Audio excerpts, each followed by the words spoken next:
उमरिया जिले स्थानीय जिला चिकित्सालय में प्रसव के दौरान डॉक्टर रश्मि धनंजय के ऊपर गंभीर आरोप लगाते हुए मरीज के परिजन उषा कचेर ने कही बहु सुलोचना कचेर पति अमित का चेक को लेकर 108 वाहन जननी एक्सप्रेस से जिला चिकित्सालय उमरिया में प्रसव हेतु भर्ती कराया गया था। प्रस्ताव ड्यूटी डॉक्टर ने भर्ती तो करा दिए, लेकिन मरीज को नर्सों की देखरेख में छोड़ दिया, जबकि मरीज की हालत काफी गंभीर होती रही।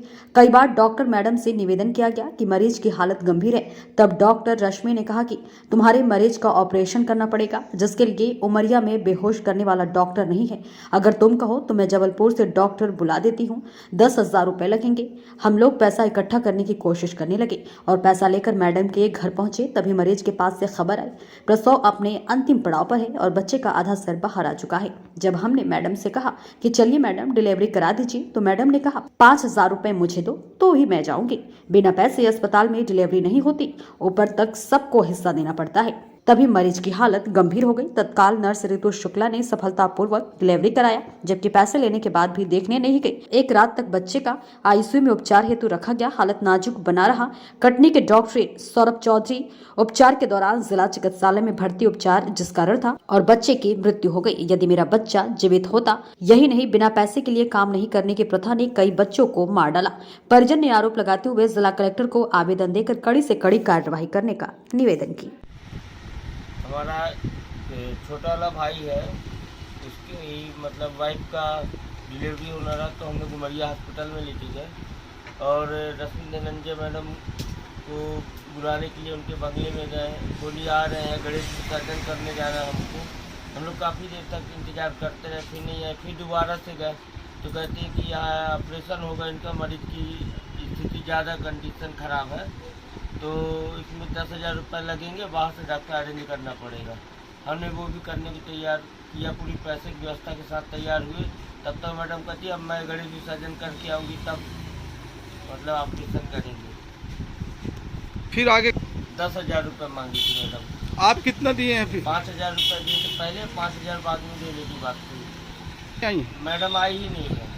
फिर डिलीवरी अपने आप स्वयं मतलब नर्स थी, उन्होंने की है, जो नॉर्मल डिलीवरी हो गई है। उसके बाद बच्चे की ज़्यादा हालत ख़राब हो गई थी, काफ़ी देर तक बच्चा फंसा रह गया, तो मैडम आई ही नहीं। फिर बच्चे को आइसोलेट कर दिया गया वहाँ ले जाके। अभी हम लोग को कंडीशन भी नहीं बताई गई बच्चे की कि कैसी हालत है। बोले बस ठीक है। और जब हम लोग सुबह देखे तो बच्चे की हालत बिगड़ती नज़र आ रही। तो मैडम से जब जानकारी लिया हमने कि मैडम बताइए अगर सही है बच्चा या नहीं है, तो कहते कि एक काम करो, बच्चा तुम्हारा खतरे से बाहर नहीं है, अब इसको प्राइवेट हॉस्पिटल ले जाओ, कहीं भी दिखा दो। फिर कटनी ले जाने की तैयारी की। एम्बुलेंस मिल नहीं रही थी, करीब 3-4 घंटे मशक्क़त करने के बाद एम्बुलेंस मिली हमको, और एम्बुलेंस मिलने के बाद हम लोग कुछ दूर गए और बच्चा हमारा नहीं रहा।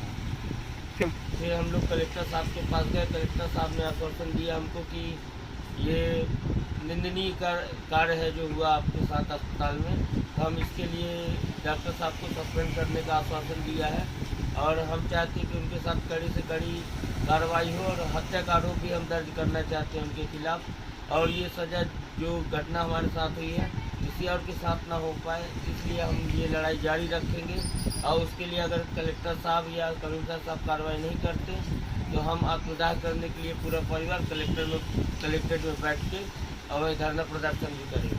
जी, हम कलेक्ट्रेट ऑफिस में गए हैं और कलेक्टर साहब से मिलकर पूरी जानकारी उनको दिए और उन्होंने हमको आश्वासन दिया है कि आपकी कार्रवाई 2 दिन, और वहाँ जांच के आदेश भी दिए हैं कि हॉस्पिटल के अंदर जो भी अभी तक की डिलीवरी हुई है उसमें जांच की जाए और कौन सी नॉर्मल है और कौन सी सीजर से हुई है। बल्कि हमारे सामने ही उस दिन 7-8 डिलीवरी हमारे सामने हुई, जिसमें 2-3 बच्चे थे। लेकर केली से लेके गई, यहाँ से सही थी मेरी बहू, वहाँ लेके गई तो डिलीवरी में मेरे को 2-3 घंटा इंतजार नॉर्मल का था, 2 घंटा। बोले मेरे से सिस्टर कहीं कि ऑपरेशन बगैर सीजर बगैर बच्चा नहीं होगा। मैं 2 घंटा मैं मेरी आशाकार करता, दोनों जन हम लोग गिड़गिड़ाते रह गए, हाथ पांव जोड़ते रहे। मेरे को मैडम कहे कि जबलपुर से मेरा डॉक्टर आएगा जो बेहोशी का इंजेक्शन लगाता है, उसकी फीस आपको देना पड़ेगा। मैं वो भी तैयार। कितनी? 10,000 मांगी, मैं 5,000 जमा की। 5,000 जमा की, 5,000 सुबह के लिए कही। मैडम जी चलिए, हाथ जोड़ती रही, बार बार पाँव पड़ती रही।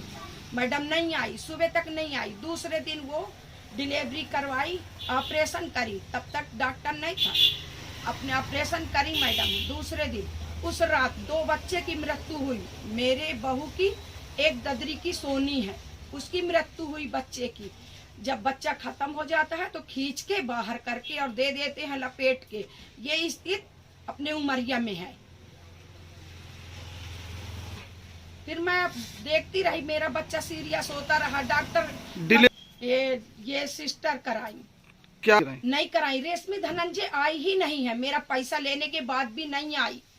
नहीं आई रेशमी धनंजय बिल्कुल। और इतना सिस्टी अपना किसी भी हाल पे मेरी बहू को बचाई, नहीं तो मेरे दोनों हाथ नहीं लगते। न मेरी बहू बचती, न मेरा बेटा तो बचा ही नहीं। और ये दोबारा केस है। मेरे 2 बच्चों, 2 बेटों के, दोनों के बेटा हुए, दोनों मैं लौट के बच्चे नहीं लाई अपने करकेली। मैं इसको अपनी उमरिया जिला में रखूंगी नहीं। ये जाए जहां इसको डॉक्टर सब भेजे, नहीं तो मैं अपना पूरा परिवार आत्महत्या करूंगी। कलेक्टर साहब की वही करूंगी। और ये रेशमी धनंजय को अपने उमरिया जिला में नहीं रखने दूंगी। ये 1 हफ्ते का मेरा वादा है। 1 हफ्ते मेरे डॉक्टर कलेक्टर साहब ने मेरे से वादा मेरे को दिए हैं कि 1 हफ्ते के अंदर आपकी कार्रवाई होगी। और नहीं तो मैं किस लिए जीऊंगी? जब मेरे आगे वंश ही नहीं बढ़ने के लिए देते तो मैं क्या करूंगी? ठीक। मूसा कचेर, मेरे पति स्वर्गवासी राम मूरत कचेर। कहाँ के निवासी हैं आप? मैं करकेली में आज से 30 साल 35 साल हो गए मेरे को रहते। मैं उमरिया की हूँ। करकेली में 35 साल से मैं यहाँ रह रही हूँ।